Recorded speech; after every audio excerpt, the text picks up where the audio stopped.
tidak keluar dan ikut latihan? Maaf, saya tidak tahu kalau... Ini obat terakhir, minumlah.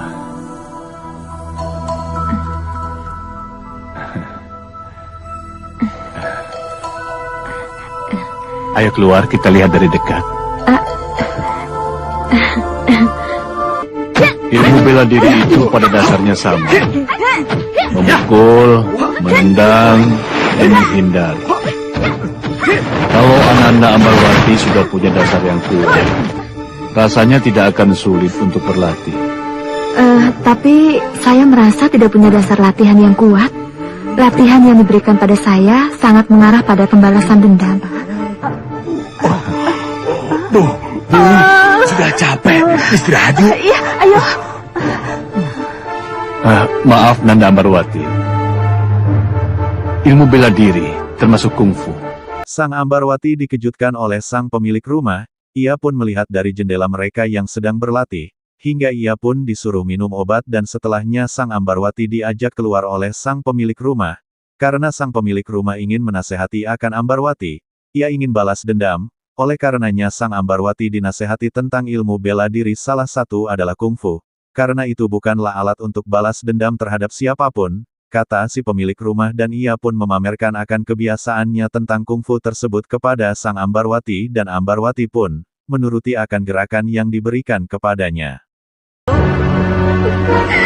Kenapa ibu meninggalkan saya sendiri? Ya, saya bisa memaklumi dendam yang membara di dada Ananda. Tetapi ingat, dendam tidak akan bisa menghidupkan kembali yang sudah mati. Iya, tapi benar. Tapi apa saya harus tetap diam? Membiarkan rahasia kematian ibu saya tetap menjadi rahasia? Tidak. Tidak. Berbuat sesuatu itu memang harus. Tapi turunkan dulu hawa dendam yang menggelora di dada. Ananda harus tenang. Dalam suasana tenang, kita baru bisa melihat dengan jelas apa yang terjadi di sekitar kita. Kita akan bisa memilah-milah kejadian, menghubungkan kejadian yang satu dengan yang lain. Percayalah, kalau semua kejadian sebelum kematian diruntut dengan tenang, maka datanglah titik terang.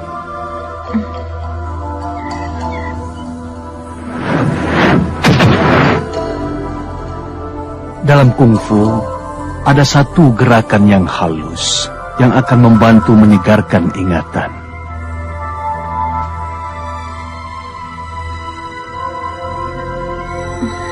Ayo ikuti aku. Nanti Nanda akan tahu manfaatnya.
Padaku Mripat Sewu. Cepat perlihatkan. Tidak ada, Nyi Ratu. Belum ada yang pantas saya perlihatkan. Di sisi lain, Sang Ratu Selo Lumutan Sang Nyi Brangah memperhatikan akan Raden Bayu Samudro, yang mana ia pun penasaran dengan apa yang ia lakukan sekarang ini. Ternyata ia sedang melatih akan pemuda-pemuda dari desanya agar bisa untuk membela diri, hingga ia pun sangat-sangatlah merindukannya, hingga ia berandai-andai Bayu Samudro ada di sini, dan melatih anak buahnya. Pemuda-pemuda Randu Alas, Nyi Ratu.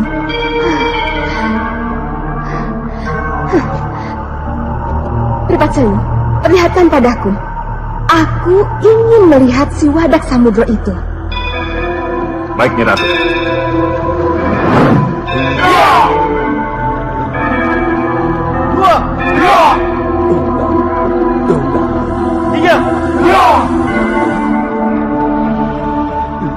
Bagus. Bagus. Bagus sekali Bayu Samudra. Tapi sebenarnya akan lebih bagus lagi kalau kamu berada di sini bersatu denganku dan melatih para prajuritku.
Apa itu?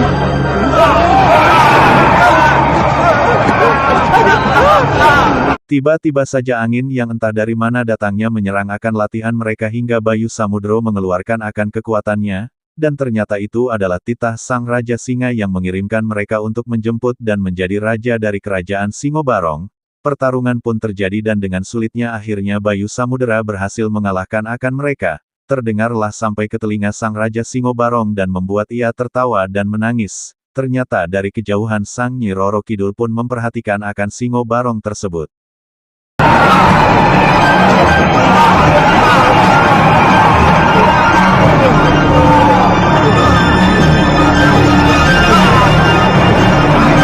Itu pasti sayupi angin dan lindu agi dari Gua Singobarong, Kanjeng Ratu.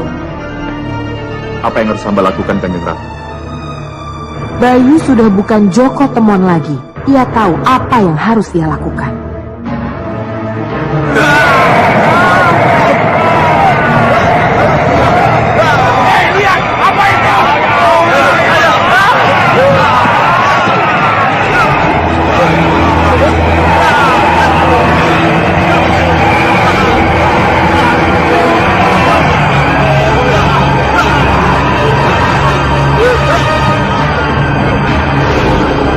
Bagaimana Nyi Ratu? Apa yang harus kita lakukan?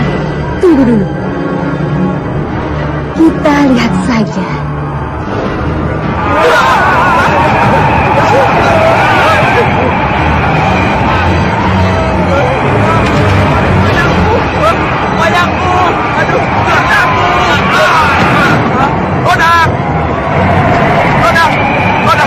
Mau kemana kamu?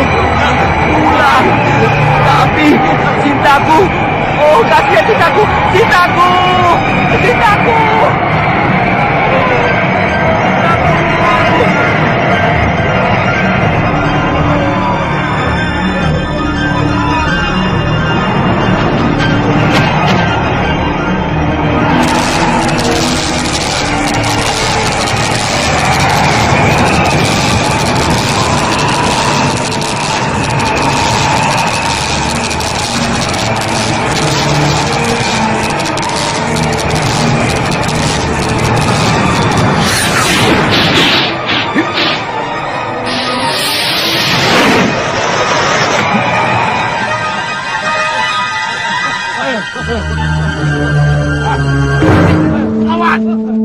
Siapa kalian? Aku Sepi Angin, dan aku Lindu Aji.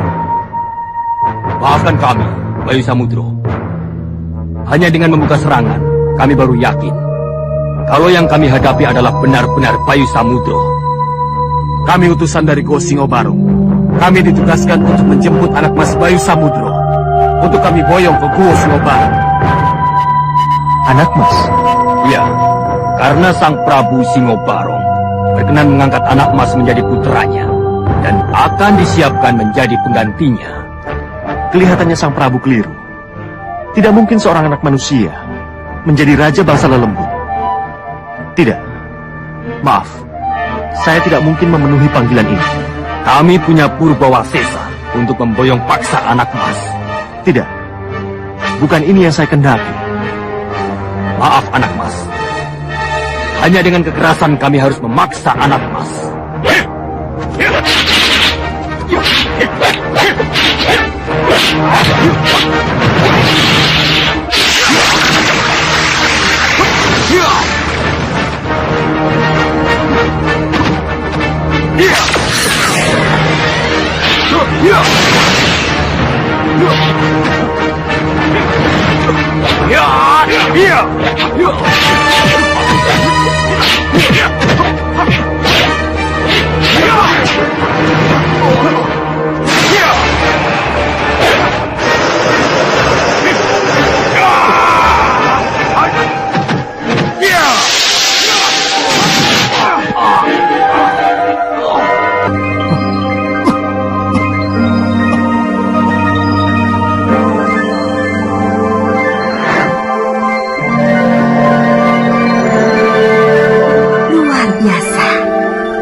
Luar biasa kamu, Bayu Samudro. Hidup Bayu Samudro! Hidup Bayu Samudro! Hidup Bayu Samudro! Hidup Bayu Samudro! Hidup Bayu Samudro! Ya! Hidup Bayu Samudro! Tenang! Tenang semua! Tenang semua! Din Bayu? Din Bayu? Dek? Din Bayu? Ayo cepat ambil air! Hampir saja. Mengeluarkan 2 tapak sekaligus memang bisa mempercepat kemenangan Kanjeng Ratu. Tapi bisa berakibat fatal. Bayu Samudro bisa terpanggang karena kepanasan Kanjeng Ratu. Kalau begitu, ia harus segera menerima ilmu pasir nyerap, pendingin yang akan meredam panas tubuhnya yang membakar itu. Namun perlu saya ingatkan Kanjeng Ratu, Bayu Samudro belum bisa menerima ilmu itu sekarang. Memang benar dia wadak samudro. Wadak yang akan dengan mudah menampung ilmu. Tetapi khusus untuk ilmu ini, Bayu Samudro harus melengkapi pengalaman batinnya dulu. Perjalanannya masih jauh. Maklum, Bayu Samudro seperti kita ketahui, dia adalah bayi yang didewasakan. Dia masih jabang ketuko, belum Gatut Kaca. Aku mengerti, Tapak Dento. Aku mengerti. Kalau begitu, biarlah si Jabang Ketuko mencari jati diri dulu. Biarlah ia jalani dulu laku beratanya. Baru setelah itu, anggayuh kamulyaning gesang, kemuliaan hidup. Doakan saja agar ia tidak tersandung di jalan. Kasihan dawuh Kanjeng Ratu.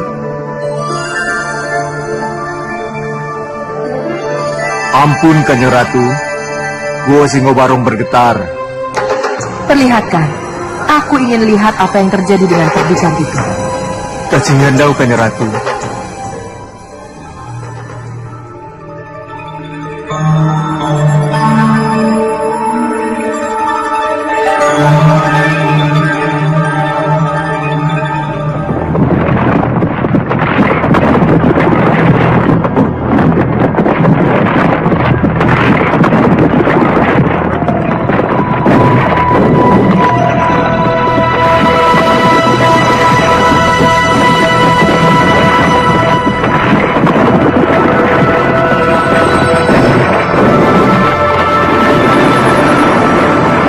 Sang Ratu Kidul memperhatikan akan keadaan Singobarong yang mana rupanya ia menyukai Nyi Roro Kidul, hingga ia ngotot untuk mengutus sang pasukannya, dalam menangkap Sang Bayu Samudro, karena rencana yang sebenarnya adalah menjadikan ia sebagai raja dari Lelembut. Kemudian Nyi Roro Kidul datang dan menyapanya. Kalian semua tahu rencanaku. Dengan adanya Bayu Samudro di sini, maka Ratu Kidul sudah dipastikan akan datang menjemput. Ia akan meminta agar Bayu Samudro dikembalikan. Lalu kalian tahu apa yang akan aku katakan kepada Ratu pujaanku? Hah? Apa yang mulia? Akhirnya kamu datang juga, Ratu. Peluklah aku. Ingin kulampiaskan rinduku padamu.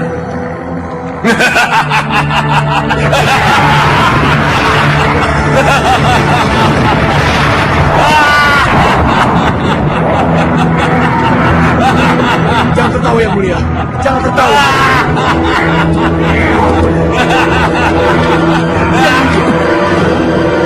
Jangan tertawa terlalu keras yang mulia. Nanti semua dinding ini bisa runtuh karena ketawa yang mulia. Iya yang mulia.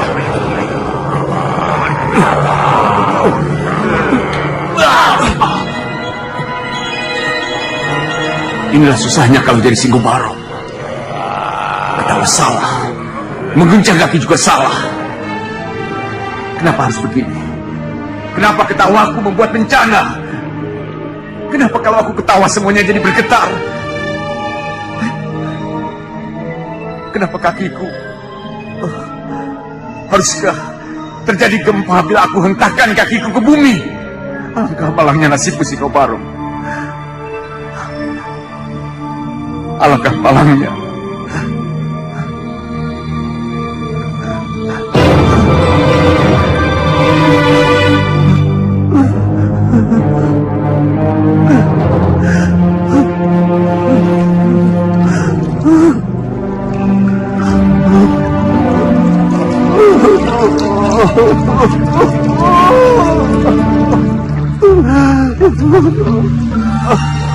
Yang mulia, jangan menangis yang mulia. Kami tidak ingin istana ini banjir. Jadi aku harus bagaimana? Hah?